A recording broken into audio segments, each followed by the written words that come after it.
Welcome to my channel, everyone. I hope everyone's having a good day. I want to welcome new subscribers. Thank you for coming on board. And in this video, I want to talk a little bit more about Oathmark and what we're learning from this week.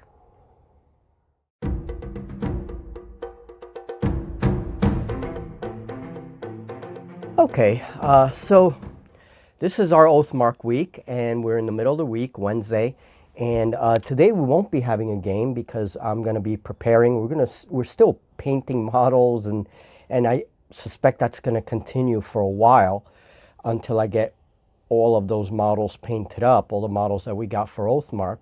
And so future games will have nice painted miniatures instead of the, gray plastic. With Oathmark, I finally learned the whole combat dice thing, right? And what the benefits are of the CD. At first, when first read the rules, there were a few things that I had confused that I thought, okay, this works this way, but it's not. It works another way, and CD is one of those things. And also maneuvers. On our first game, you guys would have noted that we thought maneuvers were a free action. That's not true.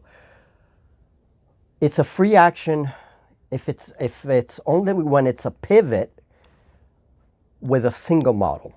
So a single model, doing a pivot, then it becomes a free action. But that's very different from the whole rank.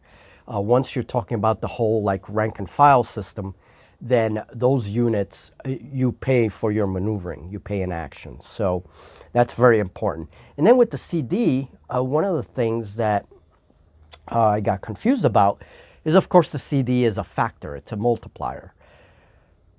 What I didn't get in the beginning was that the real advantage of CD is when your tray or your unit is reduced to a very low number. So let's say 2 cavalry, right? And against 2 infantry. Well, those 2 cavalry, if they have CD2, they're going to use 4 dice in combat because 2 CD times the 2 models is 4. And we're considering, frontal assaults because the game does have different angles that you can attack a unit, which of course changes how your CD is calculated and your TN and all that stuff. So, yeah, so you have 4 dice for those 2 cavalry. And then for the infantry, they are CD1, so when you multiply that by the 2 figures, you get 2. So you can see the advantage right away, kind of the little edge to cavalry units. And that's very interesting because cavalry units are meant to have that little edge, over infantry units, right?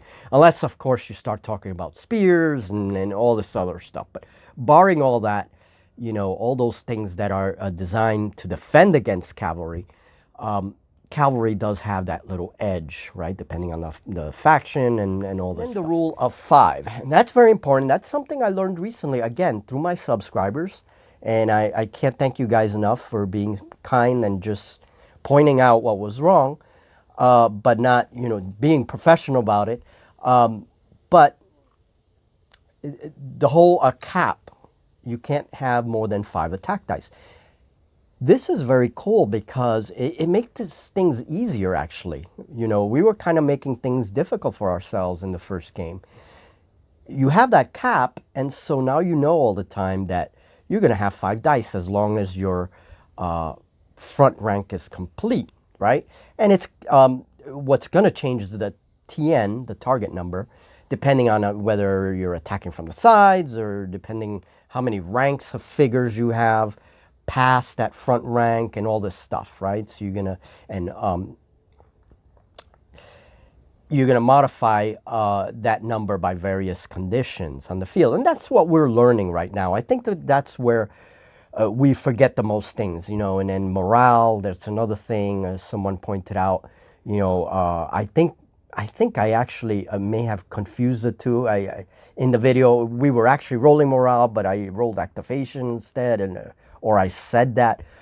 Whatever the thing, we're definitely learning as we go. So it's a game that I can't recommend enough. If you like mass battle systems, well, try it. Enough blabbering.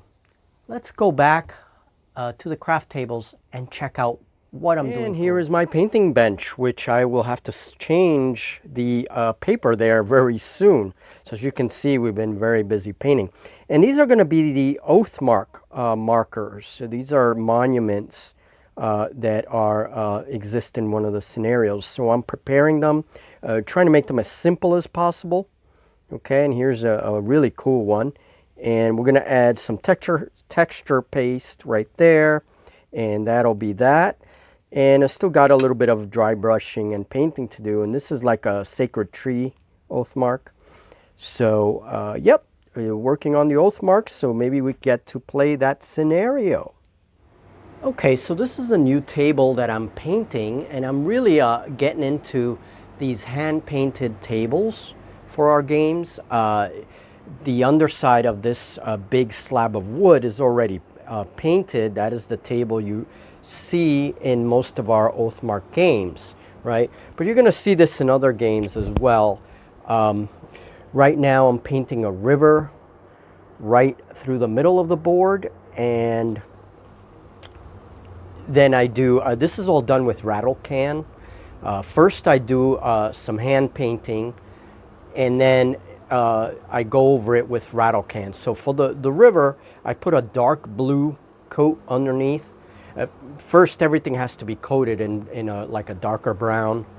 And then I go ahead and do a dark coat of blue with those cheap apple barrel paints. And I use a large brush, just make the river, and then go over it with the rattle can. And of course, I do like these random little blotches of green and browns and different colors of brown. And so this will be for the bridge scenario. If Julie and I decide to play that scenario for Oathmark, that this will be the side of the table that we use, and it'll give you guys some variation in the games. You know, so the river is going to be impassable in this game, and I have to make a couple of fords. These will be modular terrain pieces that'll go here so that armies can come through, and there'll be a bridge in the center. And I'm going to design it so that the trays can kind of fit on the bridge. So it might be a little wider in scale than usual. Okay, but that's just so we can fit our trays if we need to. And this board, eventually we want to try Oathmark in 15mm scale. But first we want to learn the rules, get used to the rules, and playing in 28mm before we start customizing and experimenting with you know, other scales for Oathmark.